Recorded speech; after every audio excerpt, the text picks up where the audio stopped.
우리 먼저 첫 번째 찬양 나의 하나님 함께 부르심으로 우리 개강 예배를 시작하도록 하겠습니다.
아닌가요?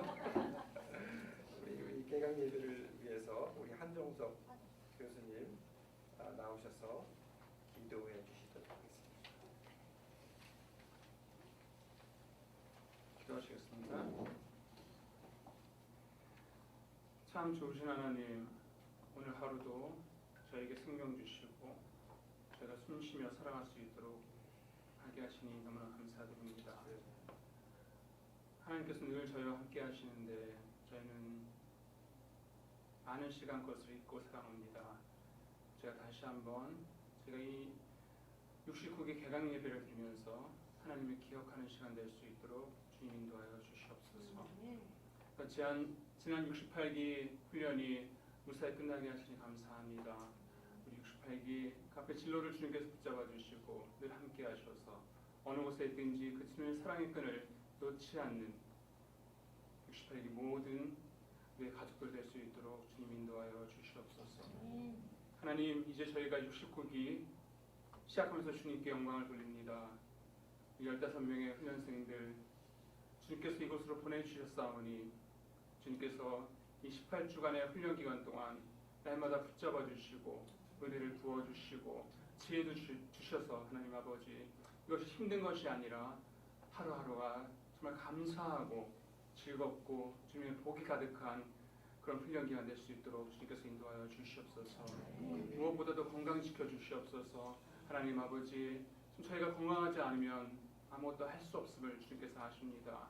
그 주님의 능력으로 날마다 붙잡아 주셔서 일으켜 주시고 세워 주셔서 이 훈련 받는 기간 동안 그 어느 누구도 아프거나 다치지 않도록 주님께서 인도하여 주시옵소서. 또 하나님 아버지, 이곳에 또한 아이들도 보내주시니 감사합니다. 주님의 아이들입니다. 주님께서 책임져 주시고 이곳에 있는 동안 행복한 시간을 보낼 수 있도록, 그리고 건강한 시간을 보낼 수 있도록 주님께서 인도하여 주시옵소서.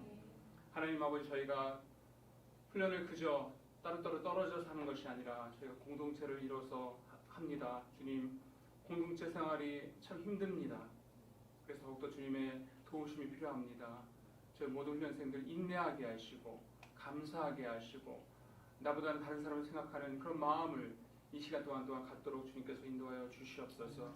그래서 하나님 아버지, 이 훈련이 끝날 때는 정말 저희가 하나가 되어서 정말 주님, 저희가 하나가 되었습니다라는 그런 고백을 모두가 할 수 있도록 주님께서 인도하여 주시옵소서. 하나님 아버지, GMTC의 여러 교수님들을 주시니 감사합니다. 저희들 전임 교수들도 있고 또 하나님 아버지, 또한 강사로 섬기러 오시는 많은 교수님들이 계신데 지혜 주시옵소서. 사랑도 주셔서 하나님 아버지, 지혜와 사랑으로 우리 훈련생들과 교감하는 교수를 될 수 있도록 주님께서 인도하여 주시옵소서. 또한 하나님 아버지, 행정 스텝이 있습니다. 또한 어린이 학교에서 어린이를 돌보는 선생님들이 계십니다. 그분들이 계시지 않으면 하나님 아버지, 이 훈련이 있을 수 없음을 저희가 잘 알고 있습니다. 하나님 도와주셔서 일하는 데 어려움 없게 하시고 하나님 아버지, 그 모든 필요를 또한 주님께서 채워주시기를 간절히 소망합니다. 하나님 아버지, 한국교회를 위해서 기도합니다. 주님, 우리는 비록 적은 숫자지만 우리가 한국교회 이런 힘을 저희가 다시 한번 되새깁니다. 저희가 훈련받는 것이 그저 선교지만을 위해서 받는 것이 아니라 이 한국교회가 다시 주님을 닮아가는 교회가 될 수 있도록 하나님 아버지, 그저 조그만 보탬이 될 수 있는 그런 훈련이 될 수 있도록 주님 도와주시옵소서. 하나님 아버지, 또한 선교지로 가게 될 때 또한 좋은 선교지도 있습니다. 우리 경력 선교사님들 그 선교지도 지켜주시고 함께 하셔서 하나님 아버지, 이 훈련받는 동안 그 주님의 나라가 확장되는 것이 그치지 않도록 주님께서 인도하여 주시옵소서. 주님, 모든 것 감사드립니다. 모든 것 주님 영광 받아 주시옵소서. 예수님의 이름으로 기도드렸습니다.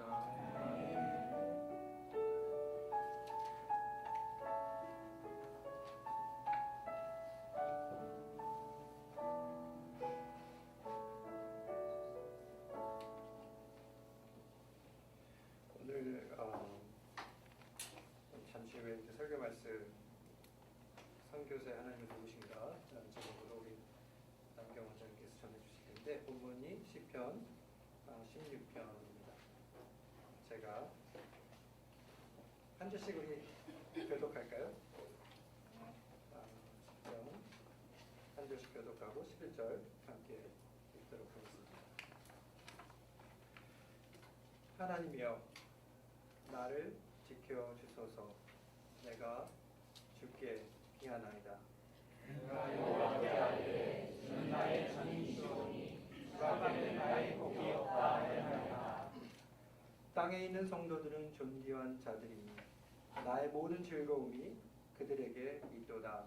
자신에게 눈물을 흘리지 않자며 오며 많이 받았다. 나는 그들이 육체에 물들지 않으며 내 입술로 그 이름으로 보지 아니하리라. 여호와는 나의 산업과 나의 잔의 소득이시니 나의 분깃을 지키시나이다. 내 손으로 주며 아름다운 새 있으며 나의 기업이 실로 아름답도다. 나를 훈계하신 여호와를 송축할지라. 밤마다 내 양식이 나를 교훈하도다. 여호와를 항상 내 앞에 모시며 그가 나의 오른쪽에 계심으로 내가 물리지 아니하리로다. 이러므로 나의 마음이 기쁘고 나의 영도 즐거워하며 내 육체도 안전히 살리니 이는 주께서 내 영혼을 소홀히 거두지 아니하시며 주의 거룩한 자를 멸망시키지 않으실 것임이니이다. 같이 읽겠습니다. 주께서 생명의 길을 내게 보이시니 주 앞에는 충만한 기쁨이 있고 주의 오른쪽에는 영원한 즐거움이 있나이다. 아멘. 저희 그 GMPC 전통이 하나 있는데요. 전통이 좀 오래돼가지고 여러 전통이 있는데 그 중에 하나는 이전에 이렇게 여러분들을 위해서 계속 기도로 준비하면서 이렇게 했던 우리 전기수 68기 우리 졸업생들이 또 오셔가지고 특송을 하는 시간이 됐고요. 열심히 기도하셔서 여러분들이 여기 와 있는 것 같은데 그래서 그러한 더 기쁜 마음으로 특송할 수 있을 것 같아요. 그리고 그 말은 이제 졸업하시면은 여러분들이 오셔가지고 70기 개강들 이렇게 하셔야 되는데 여러분들한테 축복을 좀 많이 받으신 것 같아요. 우리 68기는 특별한 모든 기수가 특별하지만 상당히 특별한 기수였습니다. 역동적이고 우리 정말 멤버들끼리 정말 가족처럼 너무나 하나 되게 즐겁게 이렇게 생활하실 수 있는 것 같아요. 네, 그래서 우리 69기도 우리 68기 선배님들처럼 즐겁게 행복하게 기쁘게 점점 저렇게 하나 되는 그런 모습으로 이렇게 훈련하는 그런 기수가 되었으면 좋겠다는 생각을 하고요. 그럼 우리 68기 나오셔서 특별한 무대를 꾸며주시기 바랍니다.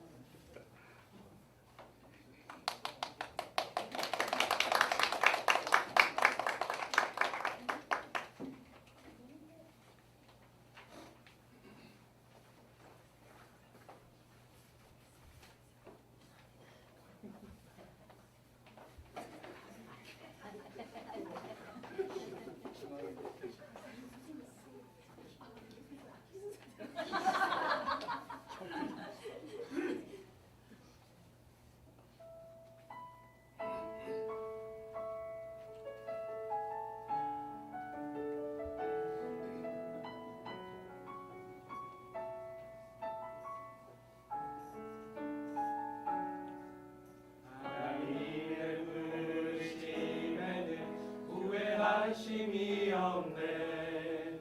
내가 이 자리에 선 것도 주의 부르심이라. 하나님의 부르심에는 결코 실수가 없네. 나를 부르신 하나님의 신실하심을 믿네. 날 부르신 뜻 내 생각보다 크고 날 향한 계획 나의 지혜로 측량 못하나 가장 좋은 길로 가장 완전한 길로 오늘도 날 이끄신 믿네. 작은 나를 부르신 뜻을 나는 알 수 없지만 오직 감사와 순종으로 주의 길을 가리라. 때론 내가 연약해져도 주님 날 도우시니 주의 놀라운 그 계획을 나는 믿으며 살리. 날 부르신 뜻 내 생각보다 크고 날 향한 계획 나의 지혜로 측량 못하나 가장 좋은 길로 가장 완전한 길로 오늘도 날 이끄신 믿네. 날 부르신 뜻 내 생각보다 크고 날 향한 계획 나의 나의 지혜로 증량 못하나 가장 좋은 길로 가장 완전한 길로 오늘도 날 이끄심 믿네 신실하신 주를 찬양해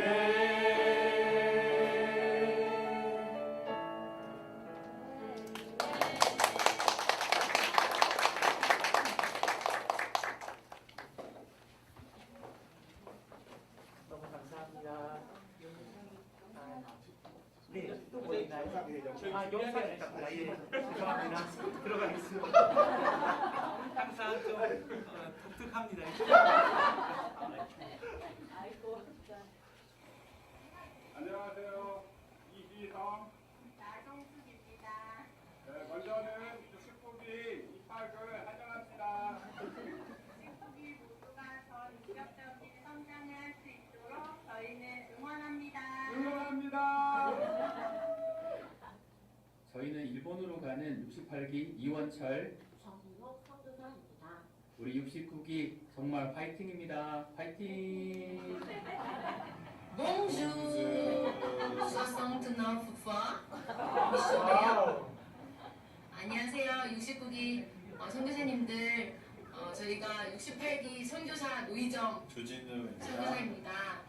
저희 여기는 프랑스이고요. GMTC에서 훈련받는 동안에 선교사에 대한 재정의를 하고 또 선교사에 대한 마음을 준비할 수 있는 은혜를 크게 받았습니다. 여러분 역시도 정말 하나님이 주시는 크신 은혜가 부어지기를 간절히 기도하겠습니다. 본과스 몽과즈 힘내세요.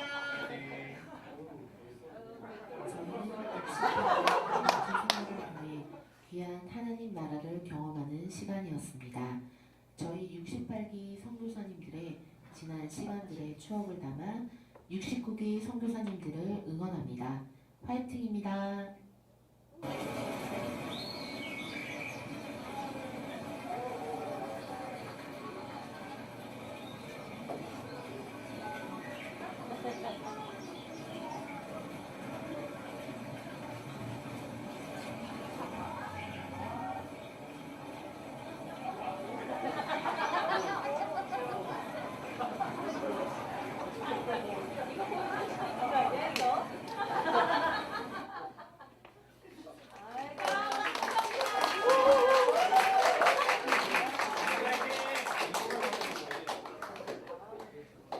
기가 아직 안 끝난다는 생각에서도 오늘로 끝이로 69기 저희 시작하겠습니다. 너무 감사하고요. 지금 68기 선생님들도 되게 바쁘세요. 어제 최종 면접이 있었던 분도 있고 지금 허위 과정을 밟으시는 분들도 있고 이렇게 나가신 분들도 있습니다. 제가 20명, 아이들 13명 했는데 딱 절반 오셨어요. 오늘 선교사님들이. 그래도 이렇게 영상으로 함께 해주셔서 너무 감사합니다. 저는 지난 학기 68기에 창세기 12장 말씀으로 선교사는 누구인가 라는 말씀으로 여러분들과 말씀을 나눴습니다. 오늘은 선교사의 하나님은 누구신가 라는 말씀으로 여러분들과 이 아름답고 참으로 빛나는 이 시편 16편 말씀을 나누기를 원합니다. 이 시편은 황금의 시, 순금의 시라고 불리웁니다. 그만큼 너무나 귀한 성도의 고백이 담긴 시이고요. 표제에 보면 믹담이라는 단어가 있습니다. 많은 학자들이 정확하게 이 의미를 알 수 없지만 이 표제어에 담겨있는 믹담이라는 이 내용은 다윗이 공경 가운데 쓴 시로 그렇게 여겨집니다. 실제로 시편 56편에서 60편에 믹담이라는 그 표제어가 붙어 있는데 이러한 시들은 아마도 공경 속에서 하나님을 도움을 구하는 그러한 내용이라고 생각할 수 있겠습니다. 이 시간 매우 특별한 것은 오순절을 경험한 초대교회에 베드로가 외쳤던 복음에서 오늘의 시편이 인용되고 있다는 것입니다. 시편 16편 10절의 말씀이 그대로 인용되고 있고 특별히 사도행전 2장 32절 이하에 하나님이 예수님을 살리셨고 높이 올리시며 자신의 오른편에 앉히셨고 그를 믿는 자에게 성령을 주셨다는 내용이 인용되고 있습니다. 단지 사도행전 2장에 오순절을 경험한 베드로의 설교뿐 아니라 사도행전 13장에서 비시디아 안디옥에서 바울이 복음을 증거할 때 그리스도의 죽음과 썩지 않고 무덤에서 부활하시는 그리스도를 선포할 때에도 이 말씀은 그대로 인용됩니다. 베드로의 설교를 들었던 장년 남성 3,000명이 말씀 가운데 회심했고 이 복음은 그들로 하여금 이전과 동일한 삶을 살 수 없게 하는 촉발점이 되었습니다. 어떻게 이 말씀을 들은 사람들이 이전과 이후의 삶이 나누어지고 이전으로 되돌아갈 수 없는 삶을 살게 했을까라는 그러한 답을 오늘 시편에서 우리는 생각해 보고자 합니다. 정민용 선교사는 우리가 선교를 논할 때 인류를 구원하는 구원론이나 교회의 성장을 이야기하는 교회론의 차원에서 다루기 이전에 이 선교는 근본적으로 신론의 입장에서 논의되어야 한다고 말했습니다. 선교 자체가 삼위 하나님이 주인이 되시는 선교이고 선교를 수행하는 자로 초청을 받은 교회야말로 선교하시는 하나님의 선교하는 백성이기 때문입니다. 우리가 선교를 논의할 때 흔히 창세기 3장의 타락의 사건으로부터 논하기도 하지만 선교는 창세기 1장 하나님의 형상으로 지음받은 그 창세기 1장으로부터 시작해야만 하는 수많은 이유가 있습니다. 그러한 이유는 앞으로 선교 신학에서 또 선교학 총론에서 우리가 생각해 보고자 합니다. 데이비드 보시도 선교는 하나님의 속성에 대한 이야기라고 말했습니다. 선교는 하나님의 속성으로부터 시작해야만 합니다. 존 스토트는 살아계신 하나님은 선교하신 하나님이다. 그러한 의미에서 하나님을 선교하시는 하나님의 속성으로 설명했습니다. 마이클 리브스라는 학자는 삼위 하나님은 선교의 엔진이며 연료라고 말하면서 삼위 하나님은 단지 선교를 보내시는 분이 아니라 존재 자체가 선교적이라고 말했습니다. 이러한 관점에서 오늘 시편 16편에서 선교의 연료와 엔진이 되시는 그 하나님, 선교의 근거와 시작점이 되시는 하나님이 어떤 분이신지에 대하여 우리가 생각해 보고자 합니다. 여러분, 우리가 시편 16편의 1절과 2절과 3절 말씀을 한번 읽고 또 말씀을 나누도록 하겠습니다. 이번엔 제가 읽겠습니다. 하나님이여 나를 지켜주소서. 내가 주께 피하나이다. 내가 여호와께 아뢰되 주는 나의 주님이시오니 주밖에는 나의 도움이 나의 복이 없다 하였나이다. 땅에 있는 성도들은 존귀한 자들이니 나의 모든 즐거움이 그들에게 있도다. 이 세 절에서 3절을 중심으로 삼위 하나님 어떤 분이신가, 자신의 모든 즐거움을 나에게 두신 하나님이시다. 첫 번째 주제입니다. 삼위 하나님의 모든 즐거움을 우리에게 두신 하나님. 오늘 시편 16편의 1절은 다윗의 간구와 청원이라면 나머지 2절부터 11절은 이 시편 기자가 1절과 같이 기도할 수밖에 없는 그 기도의 근거를 설명하고 있습니다. 다윗의 기도의 신학이라고 말할 수 있죠. 다윗은 기도 안에서 하나님을 고백합니다. 1절, 2절에 보면 하나님이요, 엘로힘 하나님을 말하고 있습니다. 전능하고 강하신 하나님을 말하고 있습니다. 자신의 피난처이신 엘로힘 하나님을 부른 이후에 그는 2절에서 여호와라고 하나님을 부릅니다. 신의 산에서 모세에게 계시하여 주신 하나님의 이름입니다. 나는 너의 하나님이 되고 너는 나의 백성이 될 것이라는 언약의 하나님을 기억하며 부르고 있습니다. 그는 또 하나님을 무엇이라고 부릅니까? 아도나이, 주님이라고 말합니다. 생명의 위협을 넘나드는 위기 속에서 하나님만이 자신의 생명의 주인이심을 부르고 있습니다. 우리도 이와 같이 하나님, 여호와, 우리의 아도나이 주님이라고 부를 뿐 아니라 신약의 백성으로서 그리스도 안에서 하나님을 아버지로 모시고 사는 우리들은 선하고 전능하신 하나님을 부르며 기도할 수 있습니다. 저는 레슬리 뉴비긴의 선교는 기쁨의 폭발이라는 단어를 좋아합니다. 그러나 고민이 있습니다. 정말 선교가 기쁨의 폭발인가? 라는 의구심을 불러일으키는 선교지 현실과 저 자신의 현실 때문입니다. 그리고 어떤 사실에 대하여 우리 모두가 동의한다고 하여서 그것을 설득력 있게 효과적으로 납득하도록 설명하는 것은 별다른 문제일 수 있기 때문입니다. 나의 가슴을 뛰게 하고 내 가슴이 동의하는 이 선교는 기쁨의 폭발이라는 이 정의를 어떻게 잘 설명할 수 있을까 고민하고 묵상하면서 제가 떠오른 말씀은 히브리서 12장 2절 말씀입니다. 믿음의 주요 온전케 하시는 예수를 바라보자. 그는 그 앞에 있는 기쁨을 위하여 십자가를 참으사 부끄러움을 개의치 아니하시더니 하나님 보좌 우편에 앉으셨다. 수치와 명예의 문화 속에서, 수치가 죄이자 죽음보다 더 두려운 그 수치 문화 속에서 벌거벗고 유대인의 사고 속에 나무에 달리는 자마다 저주를 받은 자라는 명시적 저주를 몸소 겪으시는 그리스도께서 고통이 가져다주는 부끄러움을 어떻게 대하셨는지 설명하고 있습니다.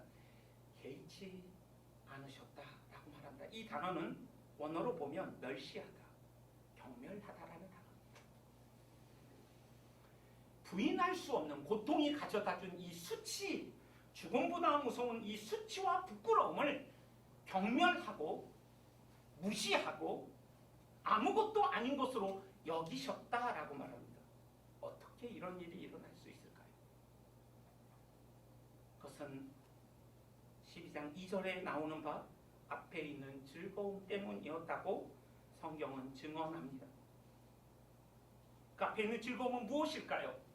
여러분과 제가 오늘 본문에서 읽은 시편 16편 11절에 주의 앞에는, 주의 우편에는 영원한 즐거움과 그 풍성한 기쁨이 있다라는 그 내용입니다. 삼위 하나님이 누리셨던 그 동지의 기쁨을 여기 앉아있는 여러분과 저를 위하여 주시기 위하여, 회복하기 위하여, 에덴이 기쁨이란 뜻이죠. 그 에덴을 잃어버린, 참 기쁨을 잃어버린 그들에게 이 기쁨을 줄 수만 있다면 이 수치는, 이 부끄러움은 나에게 아무것도 아니야 라고 말하고 계시는 것입니다. 그러나 여전히 잘 이해가 되지 않습니다. 조금 더 생각해보면 영원하고 완전한 삼위 하나님의 교제가 단절되는 이 순간에, 그리고 창세 이래로 아담 이래로 하나님을 반역한 모든 이들을 향한 하나님의 진노가 쏟아부어지는 그 진노를 홀로 받으시는 그 주님이 어떻게 즐거움을 빼앗기지 않으시고 기쁨을 유지할 수 있었을까? 여기 계신 아마 윤경모 선생님과 박찬영 선생님의 은사실 거예요. 합신의 교회사 교수님, 안상혁 교수님의 설교를 들으면서 이 말씀을 더 깊이 이해하게 되었습니다. 마틴 루터는 시편 16편 주애를 39페이지를 주의했다고 합니다. 그런데 그 소제목에 보면 그리스도의 기쁨이라는 소제목이 있다고 합니다. 여러분, 시편 16편에 그리스도의 기쁨을 루터는 발견했어요. 그 그리스도의 기쁨 무엇일까요? 이 우리가 읽은 시편 16편에 숨겨있는 그리스도의 그 기쁨은 제가 고민했던 히브리서 12장 2절에 있는 그 앞에 있는 즐거움, 하나님과의 영원한 교제에서의 그 단절과 진노를 아무것도 아닌 것으로 여기게 했던 그 기쁨, 그 고통을 압도했던 그 즐거움의 비밀이 이 시편 16편 11절에 있다는 사실을, 시편 16편에 있다는 사실을 다시 한번 생각해 보게 되었습니다. 그 교수님은 이 말씀을 참 좋아했고 설교했지만 실존적으로 이 말씀을 이해할 수 있었던 경험을 저희에게 나눠주셨어요. 신학교 2학년 때 그의 큰아들이 랭거 한스셀 히스티오사이터시스라는 LCH라는 병을 앓았다고 합니다. 랭거 한스셀이라는 특별한 백혈구가 이상 증식을 하면서 조직을 망가뜨리는 병인데, 병원 24라는 프로그램에 2번 소개됐는데 그 아이들도 다 또 주님의 부름을 받았다고 합니다. 이 병에 걸린 그 큰아들, 그래서 2년을 병원에서 보내면서 참 고통 속에서 그 아들의 그 뼈가 새우깡같이 이렇게 허물어지고, 이 어떤 장기에서든지 이 병이 일어나면 그 장기를 다 녹여버리고 없앤다고 합니다. 병원에서 백혈병 환우들과 함께 있었는데 피를 채취하는데 그것들이 너무나 아이들이 일상적이랍니다. 그래서 피를 뽑는데 우는 아이가 없답니다. 고통을 규칙적으로 자주 경험하면 아이들은 울지 않는답니다.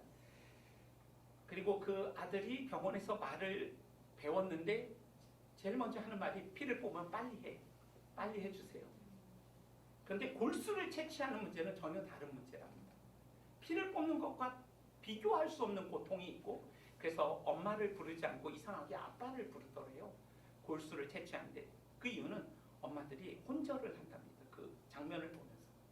그래서 아빠를 왜 나를 부르는지 간호사에게 물었더니 이제 이런 것들을 설명하면서 그 아이가 골수를 채취하는 그 장면을 보게 되고 아이와 눈이 마주치는데 정말 이상한 경험을 했다고 합니다.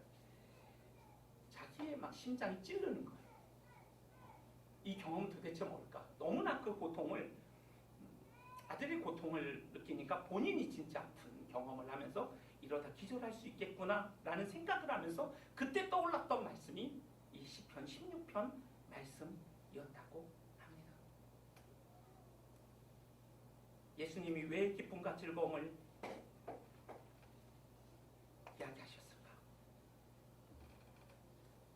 누군가를 위하여 저 고통을 대신 당해줄 수 있다면 얼마나 좋을까? 저 아들을 내가 대신하여 고통을 당할 수만 있다면 얼마나 좋을까? 생각하면서 예수님은 참 좋으셨겠구나 라고 생각했답니다. 예수님은 행복했겠구나. 우리 인간 부모는 무능력합니다. 마음은 있어도 할 수 없는 무능력함이 있습니다. 그리스도께서는 십자가에서 아들을 대신하여 자녀들을 대신하여 자신이 죽을 수 있는 그 능력을 베푸셨던 그 십자가 안에는 기쁨과 즐거움이 가득했다는 사실을 그 말씀 안에서 실존적으로 그런 깨달았다고 알겠습니다. 저는 시편 12편 2절의 말씀과 이 말씀이 연결되면서 예수님이 앞에 있는 즐거움을 인하여 부끄러움과 수치를 경멸하고 무시할 수 있었던 그 이유는 바로 오늘 우리가 읽은 시편 16편 3절 땅에 있는 모든 성도는 존귀한 자니 나의 모든 기쁨이 모든 즐거움이 너희에게 있도다.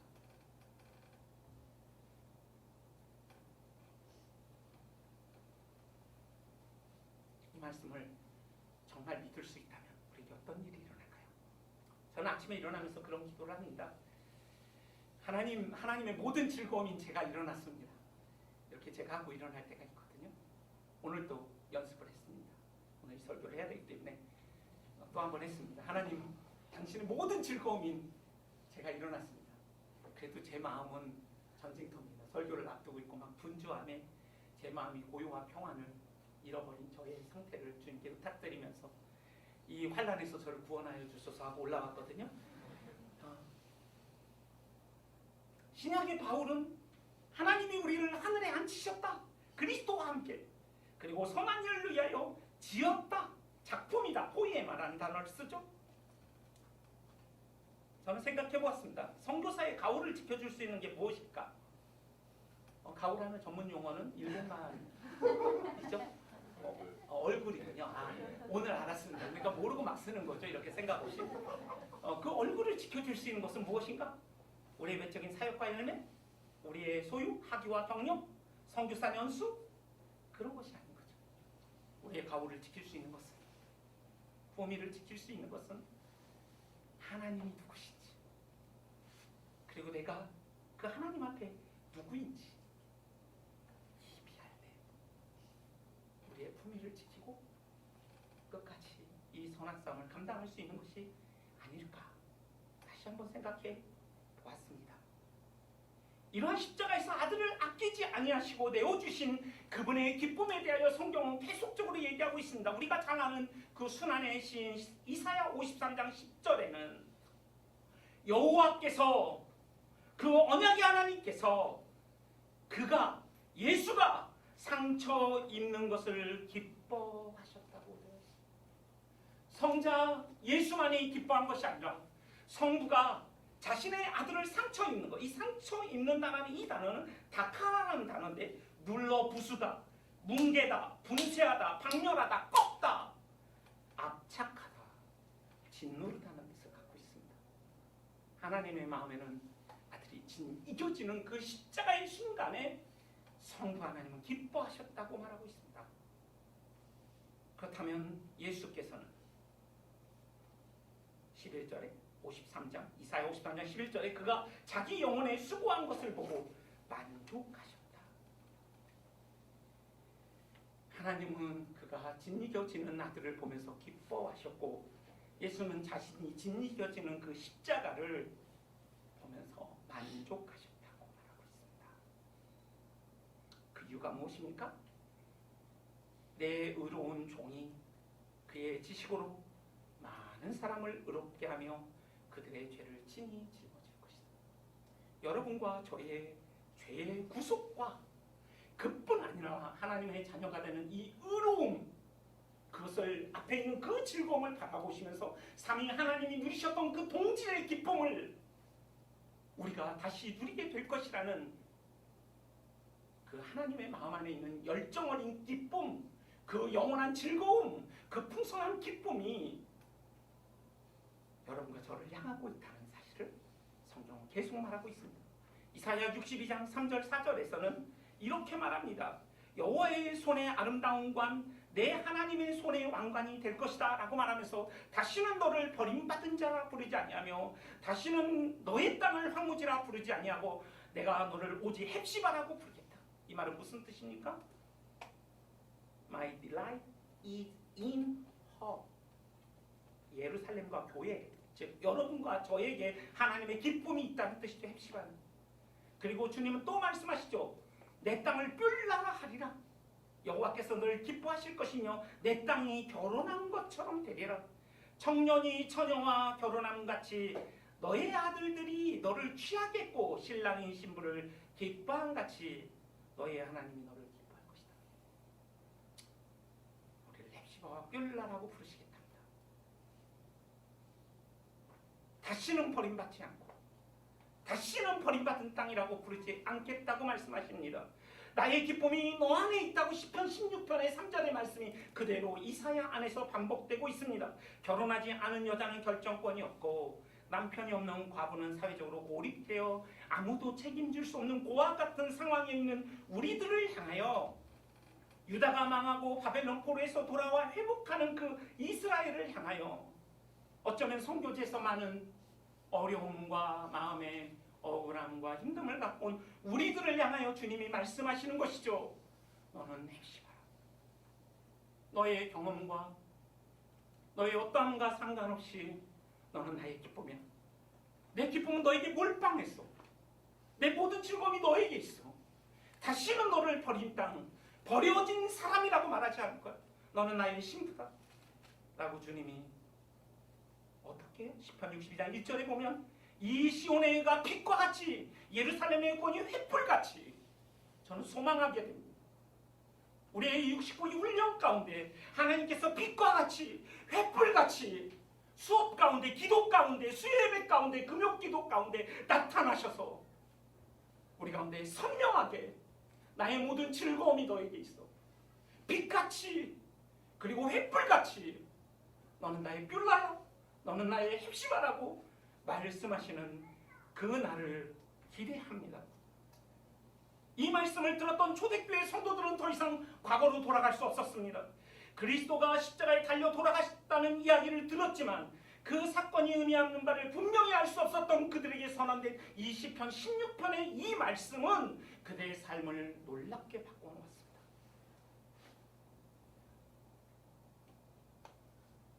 우리도 오늘 이 말씀을 다시 듣습니다. 나의 모든 즐거움이 너에게 있다. 주님은 기대하십니다. 이전과 다른 삶을, 이전으로 돌아갈 수 없는 삶을, 하나님의 모든 즐거움을 품고 살아가는 인생으로서 어떠한 삶을 살아야 될지 주님은 소원하고 계실 것입니다.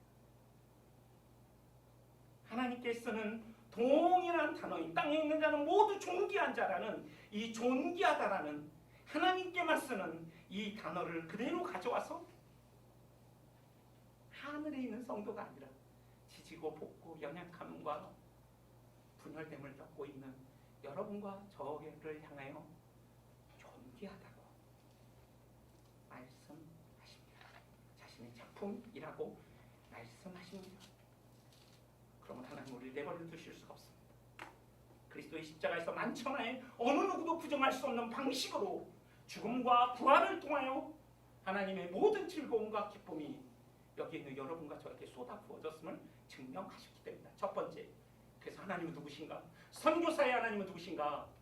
모든 즐거움을 여러분과 저에게 주신 하나님이 선교사로 부름받은 여러분과 저희 하나님이십니다. 두 번째, 5절, 6절, 7절, 8절에서 우리가 발견할 수 있는 것은 무엇입니까? 여호와는 나의 산업과 나의 자녀의 소득이시니 나의 분깃을 지키시나이다. 산업과 자녀의 소득. 여러분 이 말씀을 들으면 땅을 대신하여 하나님 자신을 기업으로 받은 레위인을 생각나게 하는 말씀입니다. 그러나 자녀의 소득과 분깃, 산업 이런 말들을 좀 쉬운 단어로 와닿게 바꾸면 통장 잔고, 부모님의 유산 이런 걸로 바꿀 수 있겠습니다. 제가 여러분의 통장 잔고를 묻진 않겠습니다. 와닿죠. 통장 잔고 하니까 생각나죠. 그리고 유산, 감탄이 나옵니다. 예, 그 감탄이 어떤 감탄일지 모르겠습니다. 아니면 좀 다른 말로 여러분의 사역의 열매, 사역의 성패, 외적인 상태, 파송교회와 협력교회 몇 개, 뭐 이런 거. 성교. 그러나 이런 외적인 상황과 상관없이 지금 다윗이 이런 고백을 합니다. 내게 줄로 재어준 구역은 아름다운 곳에 있으며 나의 기업이 실로 아름답다. 통장 잔고가 얼마든지 아름답습니다.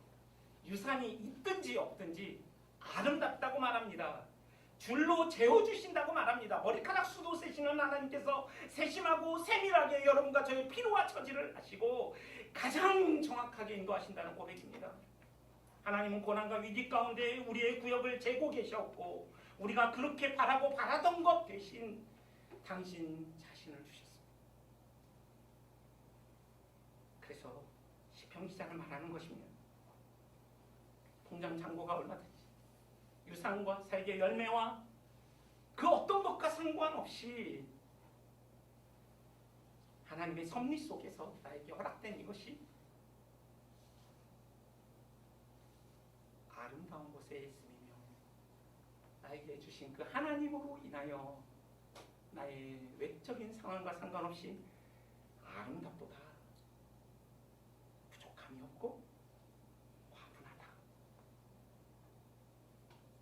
여러분 혹시 우리들 가운데 여전히 내가 무엇을 해드릴 수 있을까? 보통 선교사님들 옛날 간증 들어보면 이렇게 이슬람권, 인도네시아로 가는 분들은 이슬람을 넘어 중동을 통해 이런 생각을 하시더라고요. 이슬람이 전역을 변화시키죠. 저는 소시민이라 그런 생각을 해본 적은 없습니다. 내가 무엇을 해드릴 수 있을 것이라는 생각보다 하나님의 선교에 동참하고 있다는 그 한 가지 사실이 그렇게 감사하고 너무나 과분하고 너무나 고맙고 그것이 성도가 희생과 헌신일 수 없는 이유가 아니겠습니까? 희생과 헌신이 없다는 말이 아니라 그것을 압도하는 그 부끄러움과 수치를 아무것도 아닌 것으로 여기게 되는 그 영광스러운 앞에 있는 그 즐거움과 같은 영광스러운 특권과 기회가 선교임을 우리는 동일하게 고백할 수 있지 않을까 생각해보게 됩니다. 여러분 이 분깃의 영적 특징은 자녀의 소득은 문제는 눈에 보이는 가치가 아니어서 불안정하게 느껴지고 게다가 만질 수가 없어서 굉장히 비현실적이라는 점에서 우리에게 어려움이 됩니다. 그래서 우리는 주님이 진실로 줄로 재워준 구역이 아름답고 하나님이 나의 분깃이라는 이 고백을 빼앗기기 지키기가 쉽습니다. 그렇다면 어떻게 우리가 이 5절과 6절의 이 놀라운 고백을 지키면서 살 수 있을까요? 그것에 대한 답이 7절과 8절에 나와 있습니다. 하나님이 나의 분기시시며 나의 자네의 소득이시며 그러므로 하나님이 줄로 재어준 구역은 아름답고 나에게 주어진 것이 얼마든 어떠한 모습이든 실로 아름답도다라고 보이지 않는 이 영적 가치를 붙들고 끝까지 갈 수 있는 이유가 7절에 나옵니다. 밤마다 우리의 심장을 교훈하시는 하나님 때문입니다.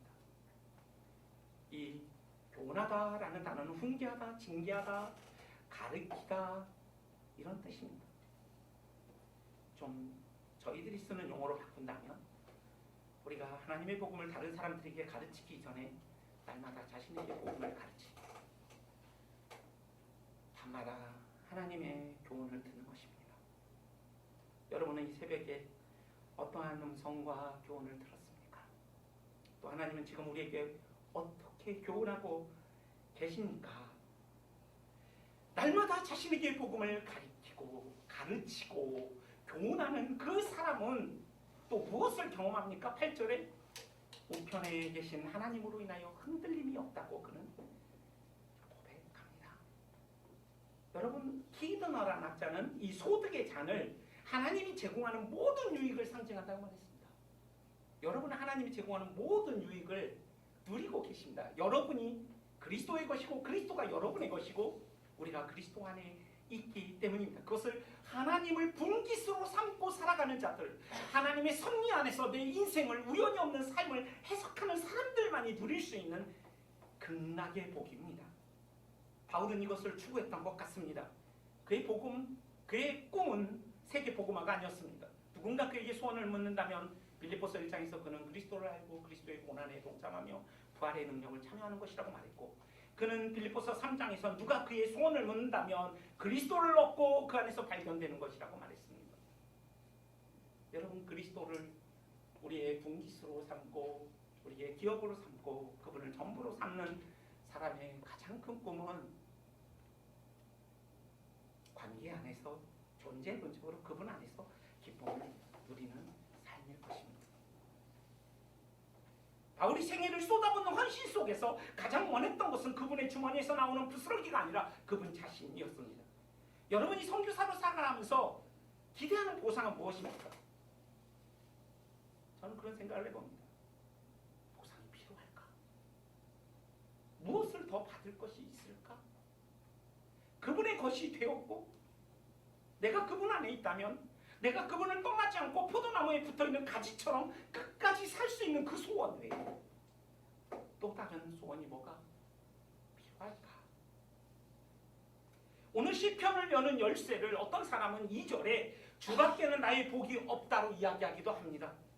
그러나 반대로 주님을 우리의 기업과 모든 것의 모든 것으로 삼는 자들의 결론이 2절의 고백이 아니겠습니까? 주밖에는 나의 복이 없나이다. 마지막입니다. 첫 번째는 선교사의 하나님은 삼위 하나님이 우리에게 모든 즐거움을 두신 그런 하나님을 살폈다면, 두 번째는 여러분과 저 선교사로 부름받은 자들의 분깃과 소득이시며 우리의 모든 것의 모든 것 대신 하나님이라는 사실을 살폈다면, 세 번째는 충만한 기쁨과 영원한 즐거움이신 하나님을 우리가 생각하며 오늘 말씀을 마무리하려고 합니다. 우리의 분깃과 소득의 잔이 되신 하나님, 하나님의 모든 것이 나의 것임을 믿고 누리는 인생 안에는 하나님의 성품을 닮은 기쁨이 자리합니다. 그래서 9절에 나의 마음이 기쁘고 나의 영도 즐거워하며 내 육체도 안전히 살리니, 이것은 다윗의 기도인 동시에 예수님의 기도이기도 합니다. My whole being 이라는 단어로 나의 영이라는 단어를 번역한 ESV 성경에 보면 나의 전 존재가 기뻐한다고 되어 있습니다. 장래의 불안함과 염려가 깊어지면 우리가 받은 것들을 누리지 못하고 염려와 두려움이 우리의 삶을 엄습합니다. 그러나 장래의 은혜에 대한 확신은 전 존재로 우리를 기뻐하게 할 수 있습니다. 이 소망은 우리를 절대로 부끄럽지 않게 하는 소망입니다. 그래서 예수님께서 이 기도를 하시면서 이 말씀을 읽으시면서 십자가를 지실 때 주께서 내 앞에 생명의 길을 보이신다고 말씀하십니다. 그 앞에는 영원한 즐거움과 풍성한 즐거움이 기쁨이 있다고 말씀하십니다. 자신이 창세전에 누렸던 그 영원하고 완전한 기쁨이 스올 가운데 자신이 던져진다 할지라도 10절에 말하죠. 주께서 내 영혼을 스올에 버리지 아니하시며 주의 거룩한 자를 멸망시키지 않으실 것이다. 이건 그리스도의 기도입니다. 다윗의 기도라고 보기에는 어렵습니다. 주께서 내 영혼을 스올에 버리지 아니하실 것이다. 하나님과의 단절된 이 교제와 진노가 쏟아부어지는 그 자리에서 그 앞에 있는 즐거움을 생각하셨던 예수께서는 주께서 생명의 길을 보이실 것이고 그 영원하고 완전한 즐거움을 나는 빼앗기지 않을 것이라는 장래의 은혜에 대한 그 확신이 그 부끄러움을 아무것도 아닌 것으로 여기게 했습니다.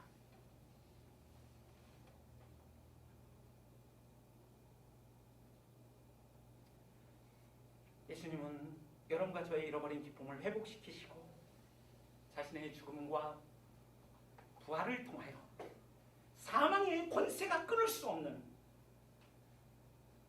그 부활 안에서 우리가 용서되고 의롭게 될 것이라는 그 소망으로 충만했습니다.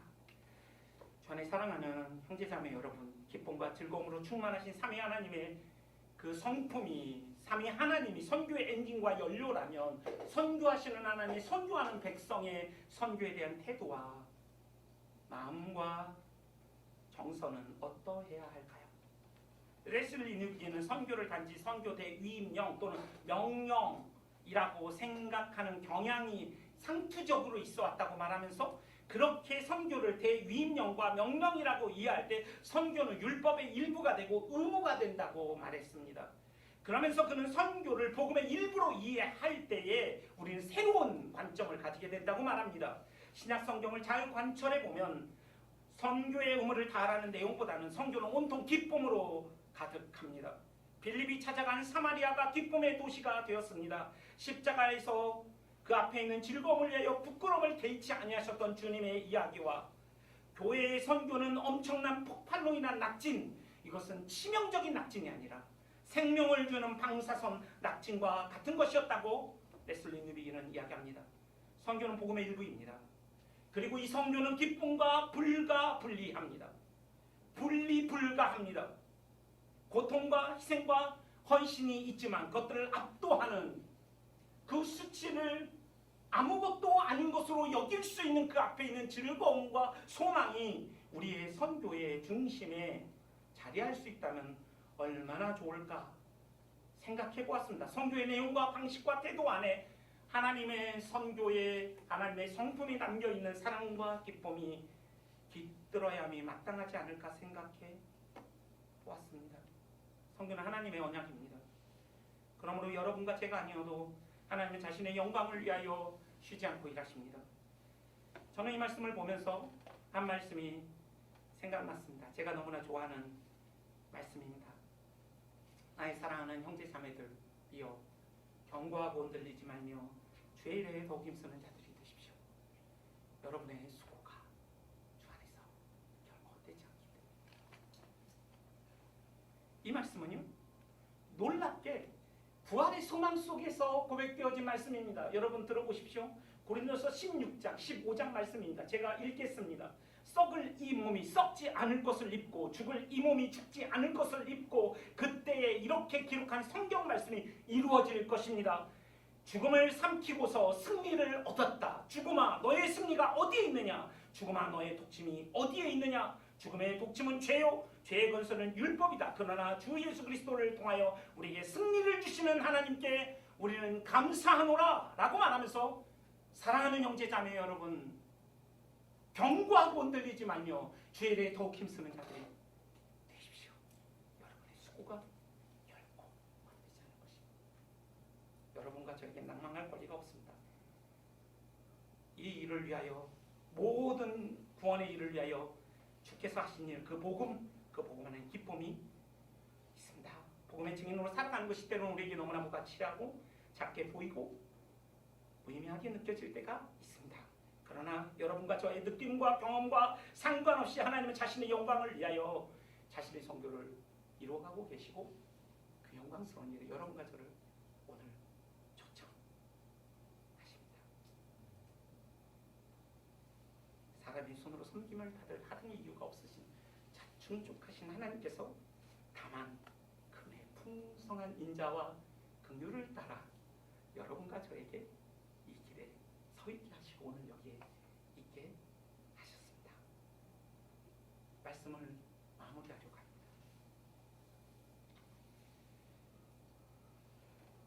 예수님도 이 시편을 이 땅에서 읽으셨습니다. 그래서 무슨 생각을 하셨을까요?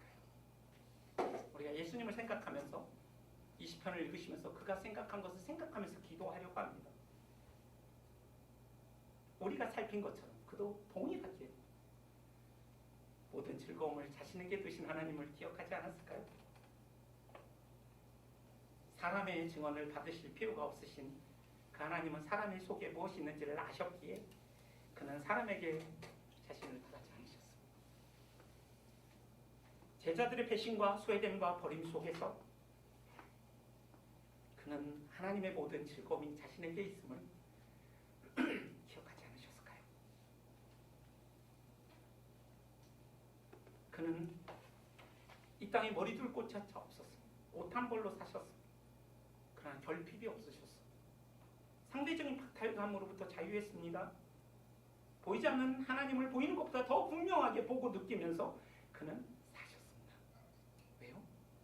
그분은 예수님께 모든 것의 모든 것이었어요. 자네 소득이셨고 분기지셨고 기업이셨어요. 세 번째로 그는 영원하고 충만한 즐거움과 기쁨으로 그 하나님을 늘 기억하며 사셨습니다. 예수님은 여러분과 제가 선교지를 바라보고 선교지민을 바라보는 그 슬픔과는 창자가 끊어지는 것 같은 예루살렘을 그런 슬픔을 느끼셨습니다. 그러나 그 슬픔 속에서 이들을 회복하게 될 것에 대한 기쁨도 누리셨습니다. 그리고 그 영원하고 완전한 그 기쁨을 내가 이겨짐으로 말미암아 이들에게 다시 줄 것이다. 예수님도 하늘과 땅을 가르시고 여러분처럼 낯설고 물설고 생경한 땅에서 여러분이 그들의 슬픔과 기쁨을 같이하며 함께 울고 웃으셨던 것처럼 이 시편을 되뇌이시면서 이 말씀을 붙드시면서 그 길을 가시지 않았겠습니까? 그렇다면 오늘 이 시편을 듣고 있는 우리도 이 땅을 지나셨던 주님처럼 결핍으로 가득한 이 본질과 같은 이 결핍투성의 세상 가운데 선교지 안에서 주님이 누렸던 충만한 즐거움과 풍성한 기쁨과 그분을 동기소로 삼고 자네 소득으로 삼는 자의 안식과 평안과 고요와 평안함을 꿈꿔야 함이 마땅하지 않겠습니까?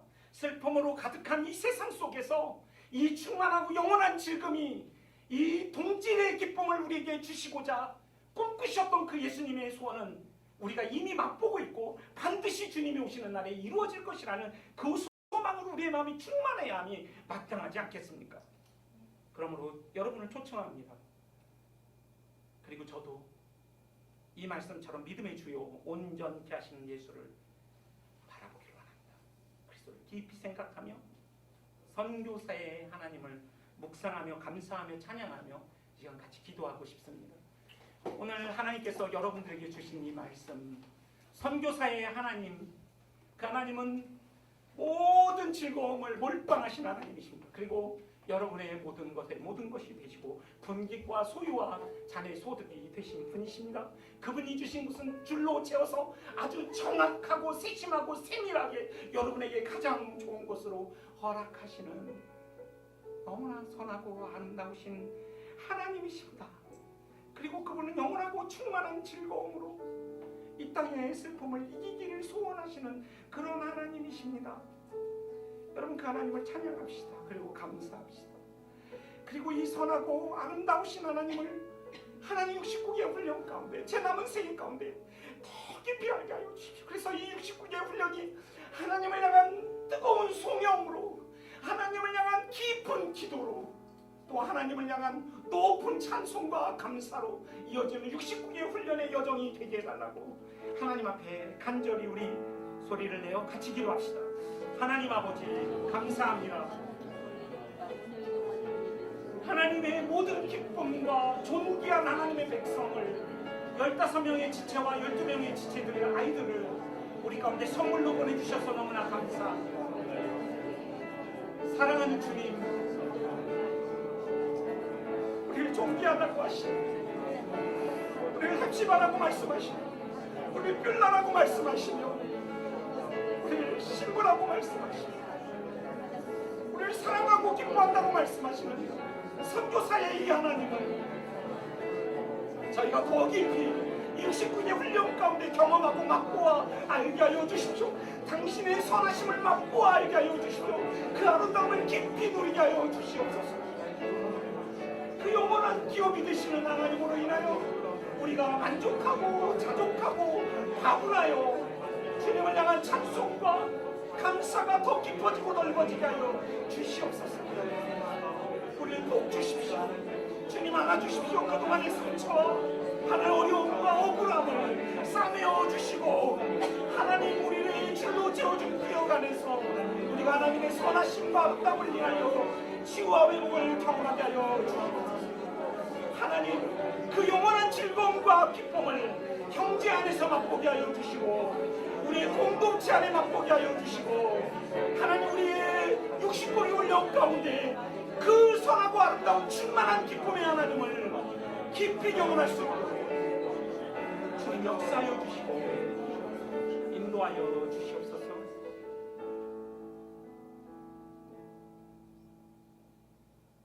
하나님이 아름답고 빛나는 주님의 말씀을 우리에게 주셔서 감사합니다. 다윗은 미래를 바라보며 이 영광을 노래했지만 저희는 이미 십자가에서 분명히 드러난 찬연한 영광을 뒤돌아보면서 다윗은 이미 아직 일어나지 않은 일들로 인하여 영광을 보았지만 우리는 이미 일어난 일, 주께서 행하신 일들로 인하여 이 영광을 똑똑히 보면서 주님을 찬양하며 주님께 감사합니다. 69기의 이 훈련의 여정 속에 이 아름답고 선하신 하나님을 더 깊이 알게 하여 주옵소서. 주님 안에 숨겨져 있는 보물과 같은 이 영원한 즐거움과 기쁨을 우리가 캐어내게 하여 주시고 누리게 하시고 나눌 수 있도록 주님 당신의 기쁨으로 우리를 충만케 하시는 선교 훈련의 여정 되게 하여 주옵소서. 주님이 마음껏 우리를 빚으시는 훈련의 공간이 되도록 우리가 주님께 내어드리고 주님께 의존하고 주님께 기도하는 저희 모두가 되게 하여 주옵소서. 그래서 이 훈련의 여정이 삼위 하나님을 향한 송영과 사랑의 고백과 기도가 될 수 있도록 복내려 주옵소서. 예수님의 이름으로 기도합니다. 예, 감사합니다. 저희 스텝 소개를 오리엔테이션 때 좀 했지만 저희가 한번 여러분들 다 모이셨으니까 물론 손무근 선생님 대회는 8월 6일 날 오시지만 저희가 소개하도록 하겠습니다. 저희 스태프분들 한번 일어나 주시겠습니까? 예, 제가 이쪽부터 소개하겠습니다. 선우숙 선생님 맡고 계신 일이 어떤 일이신지 한번. 주방 식사하는 거랑 그리고 도서관 관련된 것들 가지고 하고 있습니다.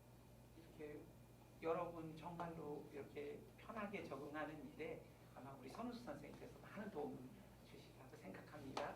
나중에 박수는 같이 한번 저는 박수 치고 싶은 여러분의 마음을 제가 이해합니다. 그냥 손을 꽉 잡으십시오. 이렇게 치고 싶지만 시간 절약을 위해서 우리 조리 교수님이십니다. 조리 교수님 뒤에 한번 봐주시겠습니까? 네, 안녕하세요. 네. 저는 입학 담당도 하고요, 또 강의도 하고 또 여러분과 함께 삶을 나누게 된 조리입니다. 환영합니다. 네, 저희 일본 선교사님이셨습니다.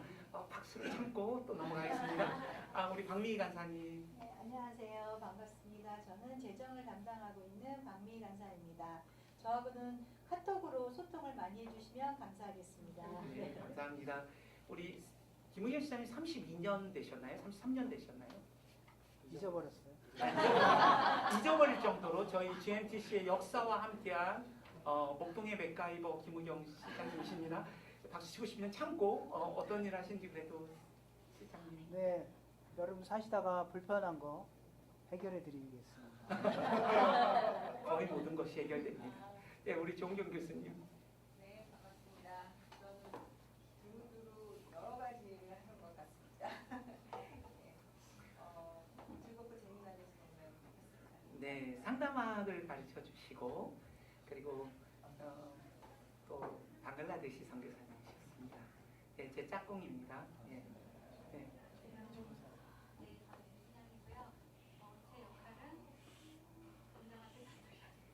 네, 잔소리하는 거. 네, 오늘도 잔소리 듣고 네, 찬송가로 하나 바꿨습니다. 네, 네. 네, 상담학을 하고 있고 인도네시아 선교사였습니다. 저희 2대 원장님이신 변진석 원장님 17년간 섬겨주셨고 원장으로 네, 원장님 소개합니다.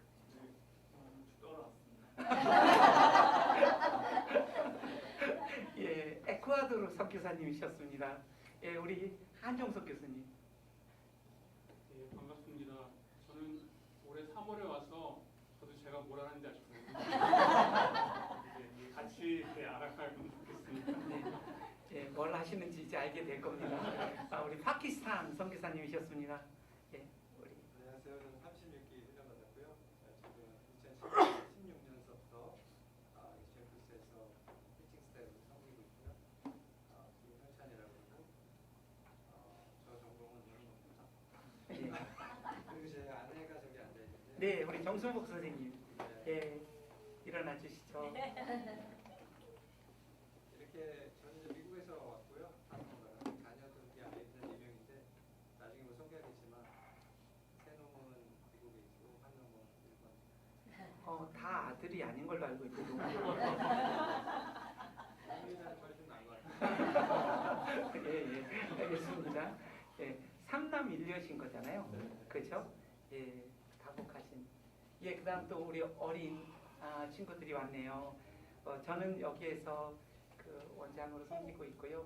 여러분 저희에게 와주셔서 너무 고맙습니다. 여러분이 선물 갖고 저희가 부족한 게 많지만 최선을 다해서 여러분들과 교제하고 또 배우도록 하겠습니다. 고맙습니다. 우리 김은정 선생님, 전성욱 선생님 일단 선생님들 먼저 나오시고 저희 먼저 스텝 소개하겠습니다. 저희 어린이 학교를 섬겨주실 두 분의 아리따운 여성 두 분을 소개하겠습니다. 자기가 소개하시면 됩니다. 네. 네, 안녕하세요. 믿음반 교사와 어린이학교 전체 코디를 맡고 있는 김은정입니다. 잘 부탁드립니다. 네, 초등학생 맡고 있는 전성욱입니다. 네. 그러면 스태프들에게 한번 박수를 한번.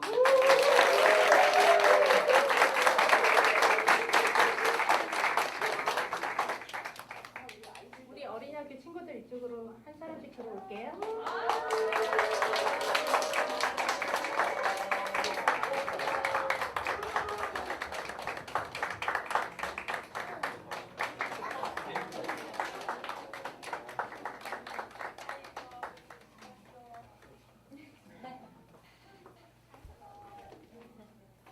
네, 안녕하세요. 우리 69기 어린이학교 입학 예배를 조금 전에 우리 여기에서도 드렸듯이 어린이학교도 입학 예배를 드렸어요.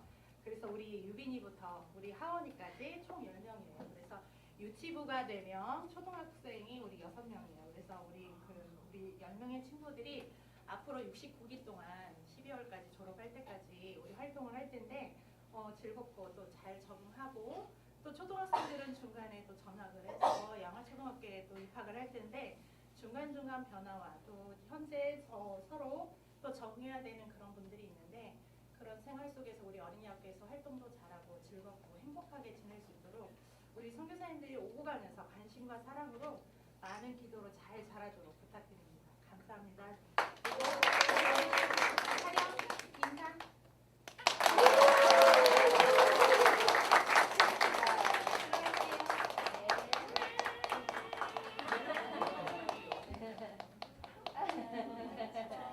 기대가 많이 됩니다. 우리 일어나서 할까요? 일어나서 우리 찬송가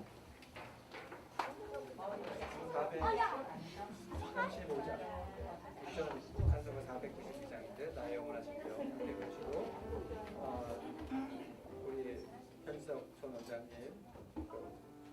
마무리하도록 하겠습니다.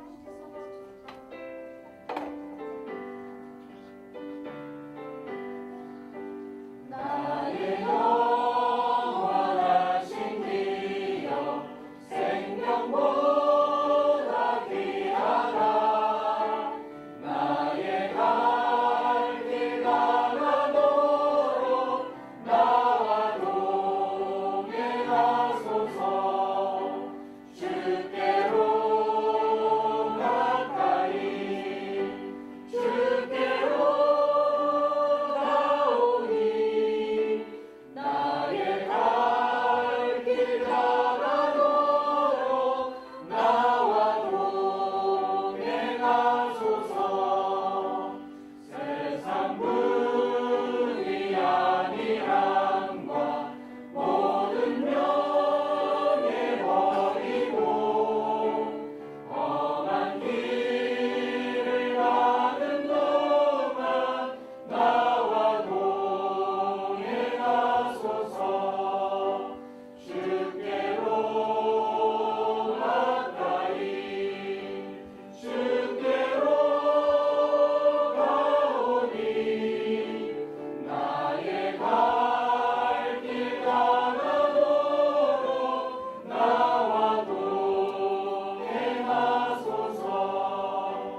어두운 골짜 지나가며 험한 바다 건너서 천국 문에 이르도록 나와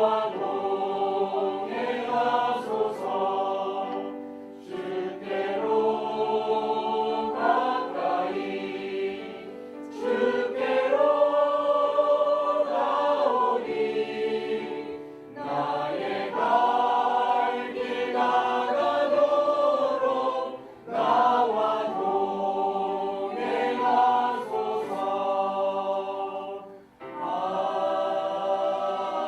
아멘. 지금은 성부, 성자, 성령, 성삼위 하나님의 은혜와 사랑과 교통하심이 오늘 시작되는 69기 JMC 훈련에 참여하는 모든 훈련생들과 섬기는 스태프들 그리고 함께 참여하는 우리 어린아이들 또 기도로 동참하는 모든 한국교회 성도들과 모든 선교단체들 위해 이 훈련이 마무리되는 그날까지 늘 충만하게 역사해 주시길 간절히 간구하옵나이다. 아멘.